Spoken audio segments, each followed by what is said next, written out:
Welcome back. One of my recent videos was about king and pawn endgames, in which we showed the king and a pawn, and that was it on the board down at the end, and it mattered whether our king was in front of our pawn, whether or not we could force a win. And if our king was behind our pawn, then the lone king opposing us could force a draw.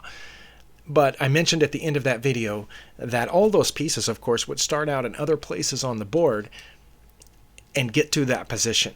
And that's why it was important to know those positions, so we could intentionally get our king in front of the pawn so we could force the win. And right now I just want to take a look at what one of those positions from a game might actually look like. Okay, so here with white to move, white has several different choices, and white chose queen to g4 check. And here black has a couple of choices. Black can block with the queen, black can block that check with the rook, and black can simply move out of check. And all of them are about the same amount of badness. And to our opponent, especially at our level, my level is around 1200 rapid on saychess.com, and much lower in blitz and bullet. And you get to this position and think, oh, it's about even. Oh, we can trade off some of these pieces. I can block the checks with these, these two heavy pieces, and then eventually capture or block that pawn. But what happens here, they block the check, thinking, you know what, that's protected. They're not going to try to come in and take it. And white, of course, can check here, but then the king moves out of check. White can check here. And that's what white does, because now this rook can't block because it's pinned by the queen. So here, the queen can block, and that's actually what Stockfish recommends, is blocking with the queen. But of course we know if you block with the queen, we're going to take, and white's going to have the advantage. So instead, black moves out of check, thinking, well, they're not going to take the rook because the queen's still protecting it. But the problem is the queen moves over, and it's check again. And now the rook comes over to block that check again. Here, white knows they can win because we've studied our end games that I just had in my other video. I know that if I capture here with check, and if they capture back, and a capture back, and a capture back, we know that we can get this king in front of our pawn. And so that's what white does, because white knows this end game. Now the only move that doesn't result in an almost immediate mate is to capture back here with the queen. Any other move results in mate in 2, mate in 1. So they capture, we capture, and of course they capture back. And now the job is to get our king ahead of our pawn. If right now we start racing this pawn down the board, for example here, all of a sudden it's a drawn endgame, because black can get their king in front of our pawn. They can do it with c6, d6, or even b6, Stockfish says, although I wouldn't try that. But look, now if we advance the pawn, they just capture it, and that's a draw by insufficient material. If we bring our king to protect, they can get right in front of it. Or they can even move back. Stockfish's suggestions aren't shown on the board, but they can even just move back because they know they're going to be able to get in front of it. If we try to bring our king forward, they can just do this.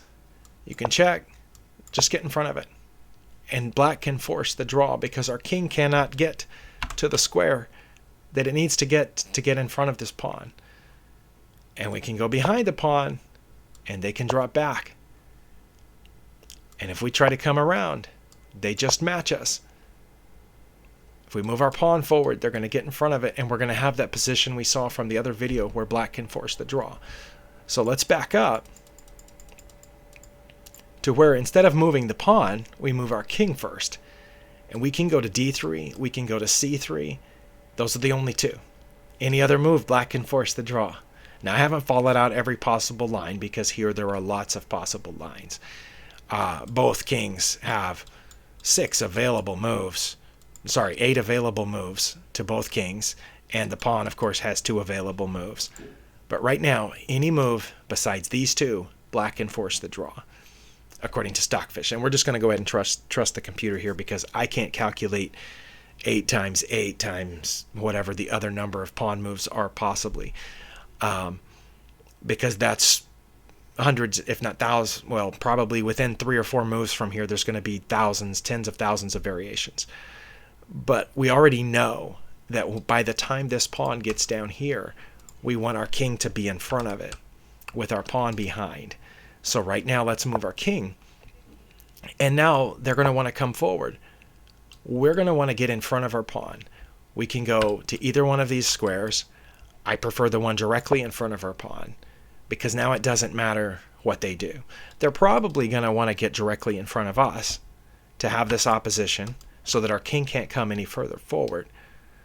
But note that the squares blocked off by our king are not just these 3. They're also all 8 of these. So if this king decided to let our king by and try to get the pawn from behind, it has to go around all of these to get to our pawn. That's a huge barrier that both kings put off, because the other king's barrier, of course, are these squares, and then we have a few squares that overlap between those two, but those are all squares that right now neither king can get into. And so their best move is probably to try to get in front of us, but they don't actually have the opposition as would normally be the case, because we have another piece that can move. And once we move this piece, we have the opposition because they have to move and they only have the king. Now, where do they go? Well, they can't come forward. We've already determined that. They can go sideways. They can go backward. And none of those moves work out for them.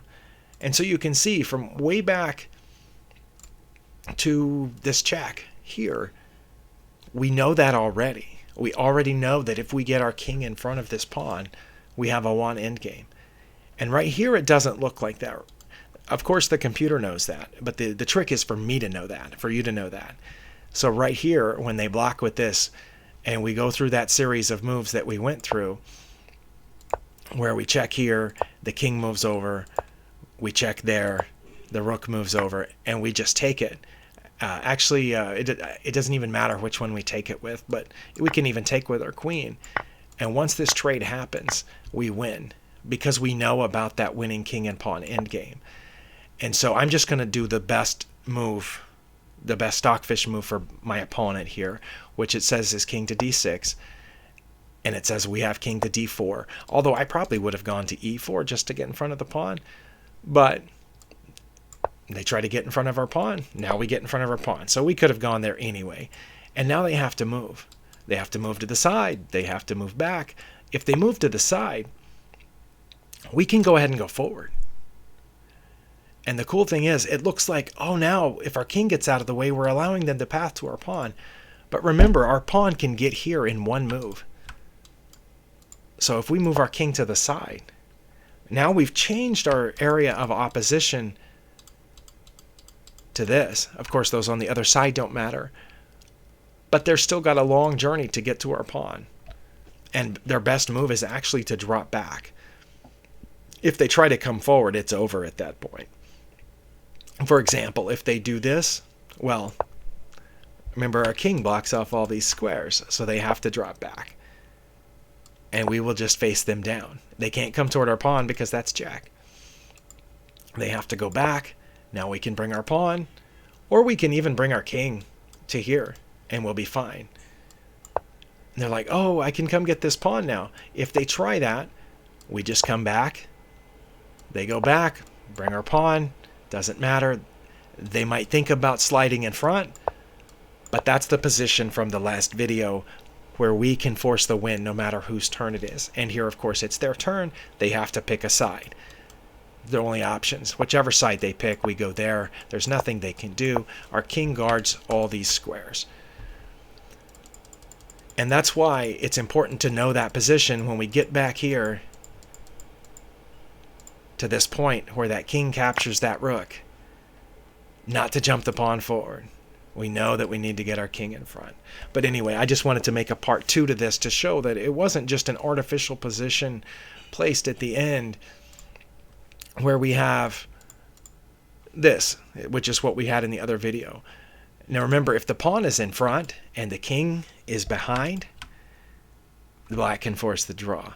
But if we get the king in front, which we showed how we did that, we can force the win. And of course, black can't force anything here. They're going to lose unless we make a mistake. And again, if we, as we said in the last video, if our king chooses a backward move, then black will be able to force the draw. Like, well, it's their turn, but if we come back, all of a sudden, black can force the draw, because now it's as if our king was behind the pawn in the first place. But of course, we're not going to do that. We're going to make the right move, and there's nothing they can do.